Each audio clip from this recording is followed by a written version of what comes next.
Oke, balik lagi di Filosofi Film. Sebuah konten di mana kita akan mereview dan merekomendasikan sebuah film yang menurut kita bagus, dan di akhir konten kita akan mengambil pelajaran apa yang bisa kita dapat dari film itu.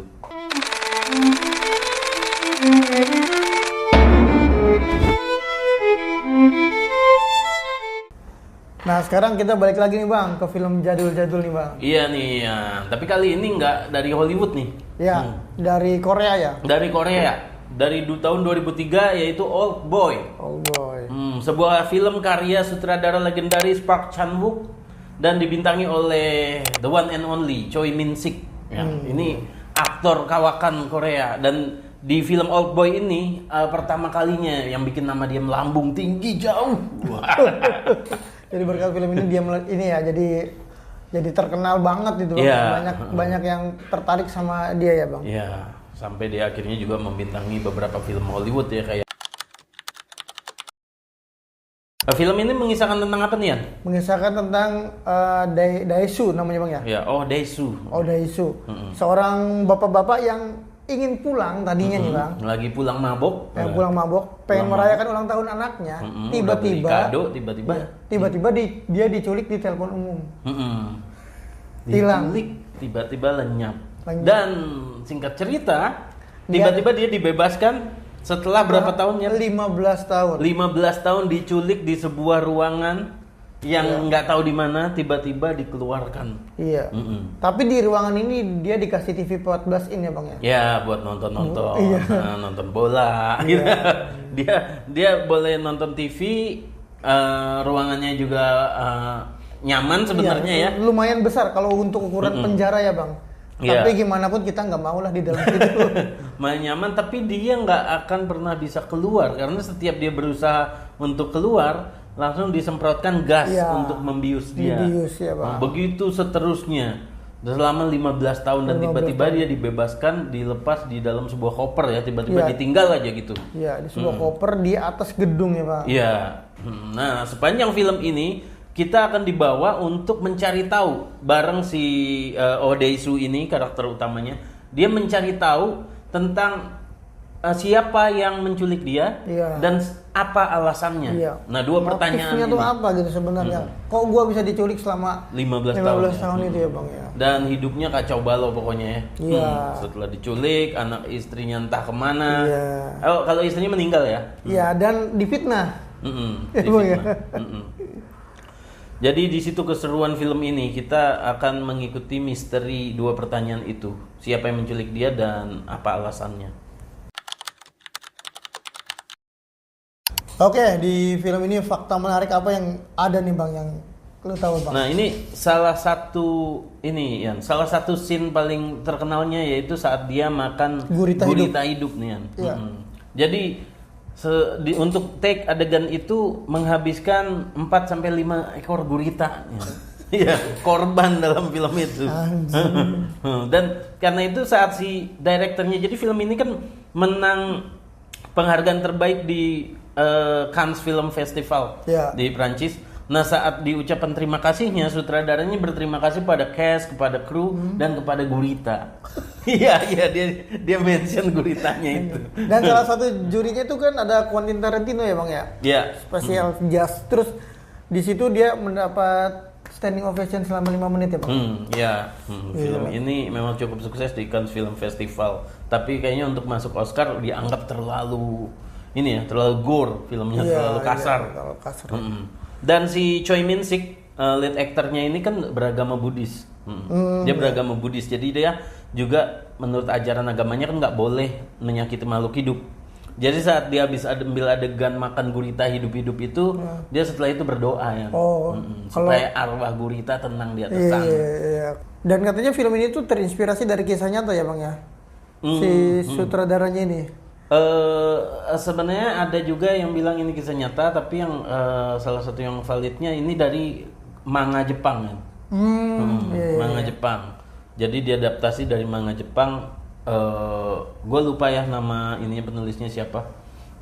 Tapi dari manga Jepang. Nah, kalau yang lu denger dari kisah nyatanya gimana nih Yan? Maksudnya bukan dari kisah nyata sebagai ini kisah nyata beneran, tapi diambil dari penyesalan manusia itu Bang.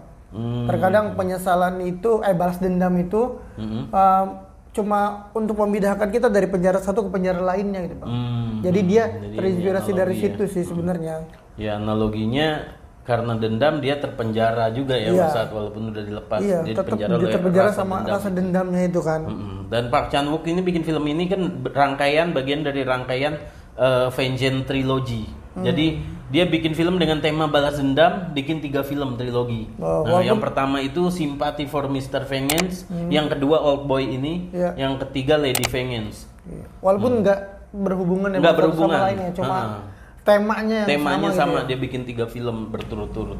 Nah, gue juga punya fakta menarik tentang film ini kan. Nama Oh Dae-soo yang dipakai sebagai nama karakter utamanya ini sebenarnya itu maknanya adalah diambil dari nama salah satu pahlawan mitologi dari Yunani. Jadi namanya Oedipus. Oedipus ini mengisahkan tentang pahlawan Yunani yang berakhir mencintai ibu kandungnya sendiri. Makanya ada kesamaan cerita, sedikit kesamaan cerita di karakter film Old Boy ini disebut Oh Dae-soo. Kalau dia baca dongeng Indonesia mungkin Sangkuriang ya Bang? Sangkuriang. Iya kan, cinta sama ibunya sendiri. Iya, sayangnya sih director nih bacanya cuma dari mitologi Yunani ya. Iya. Oh iya, di sini kan ada film ini Bang, apa bukan film, maksudnya di adegan filmnya ini ada yang di koridor tuh. Dia berantem sama beberapa orang. Itu salah satu adegan paling terkenal tuh karena diambilnya single shot tuh. Iya. Tanpa putus. One long shot kan jadi panjang banget itu tuh Bung. Nah, gara-gara adegan ini banyak film Hollywood yang terinspirasi dari film ini. Ya, termasuk Quentin Tarantino menurut gua juga. Dari film Kill Bill juga ini ada nih inspirasi dari film ini. Ya kan beberapa filmnya tuh yang terinspirasi dari film itu kayak Daredevil, John Wick, sama semua itu kayak ngelihat dari adegan ini nih Bang. Iya, adegan ini ya memang. Dan adegan ini diambil selama 3 harian. Untuk satu adegan ini aja gitu. Capek banget. Karena memang sulit kan untuk ngambil seluruh sequence adegan sepanjang itu diambil dengan single shot gitu. Iya. Dedikasinya luar biasa. Itu gue juga merhatiin kayaknya ini nggak di-cut nih. Panjang banget gila ya. Oke, adegan favorit di film ini apa nih Bang? Kalau gue sebenarnya banyak ya, ada beberapa adegan-adegan yang keren banget. Yang walaupun sadis-sadis banget ya.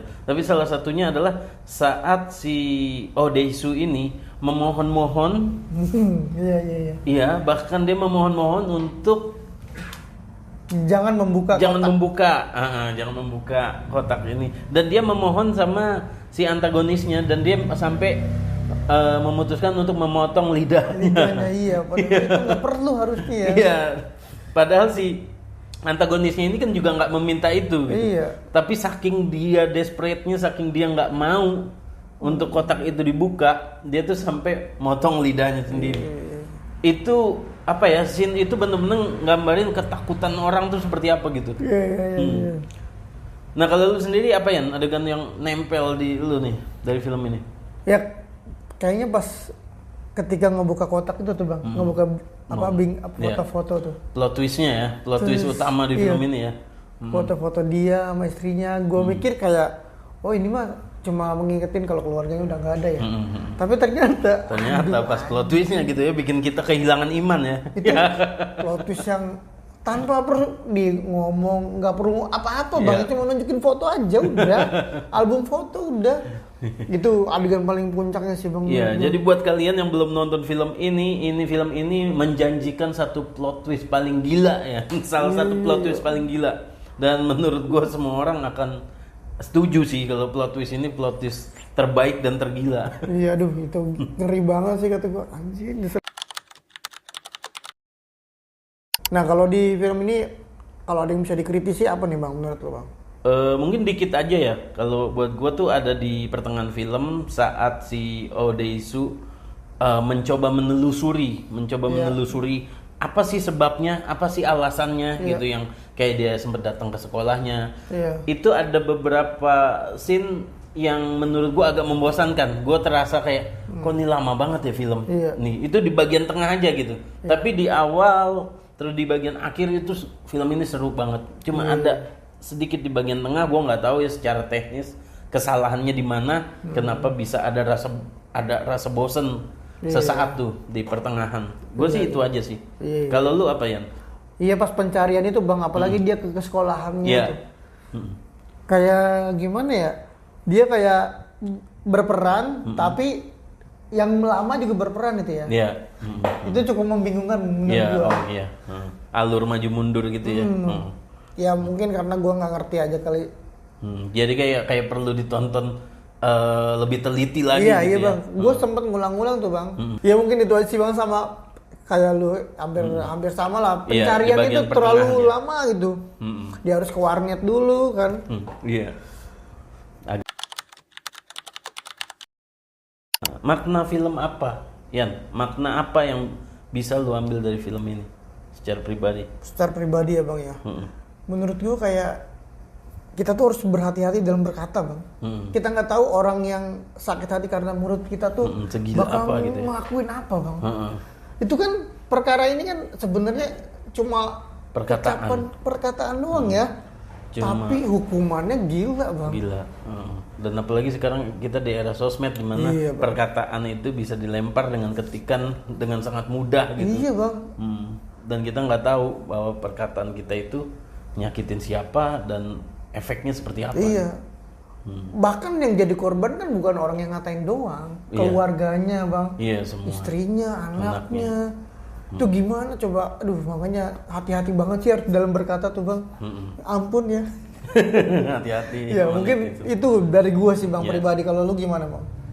Kalau gua tuh ngerasa tuh kata orang kan kayak masa lalu bisa diperbaiki gitu kan. Kesalahan-kesalahan kita di masa lalu bisa diperbaiki. Tapi menurut gua ada hal-hal tertentu yang emang nggak bisa diperbaiki gitu. Oh iya. Ya kalau dalam film ini contohnya itu gitu. Lu mau minta maaf seperti apa, lu mau nyesel seperti apa, tapi ada hal-hal di hidup kita yang emang nggak bisa diperbaiki. Kita harus move on dengan itu. Termasuk kayak di hidup kita menurut gua ada gitu. Ada hal-hal yang di masa lalu kita lakukan terus kita sekarang nyesel dan konsekuensinya tuh nggak bisa dirubah. Gitu. Ya udah kita tanggung seumur hidup. Iya. Ya paling dianya terus aja hidup dalam penyesalan ya Bang ya. Iya, ya itu intinya cuma kayak kalau bisa kita move on, kita bisa let go atau ikhlas gitu ya. Tapi ngerubah nggak semua hal bisa dirubah. Gitu. Di film ini lu kasih rating berapa nih Bang? Gua kasih rating film ini 80. 80 ya Bang. Kalau lu berapa ya? Walaupun menurut lo ini plot twist paling gila ya. Iya, cuma itu dia ada di part di tengahnya tuh yang bikin gua agak-agak dragging lah gitu. Iya. Kalau lu Yan? Ya kurang lebih 85 lah. 85 ya. Ya karena gua baru ngelihat plot twist segila ini ya. Emang bagus banget plot twistnya dan screenplaynya juga gila, ceritanya bagus banget. Iya, ya bener kata lu yang kemarin Maharaja itu ya Bang ya. Ya hampir sama lah. Hampir sama ya. Hubungannya antar penjahat dan dan anaknya gitu. Dan plot twist di Maharaja kan memang saat kita nonton kan wah gila banget gitu. Tapi pas kita nonton ini ternyata jauh lebih gila. Oke, Yan, gitu aja ya. Ya. Oke, buat kalian yang mau kasih rekomendasi film apa yang mau kita review, silahkan tulis di kolom komentar. Jangan lupa like, comment, subscribe, dan kita ketemu lagi di episode selanjutnya. Oke.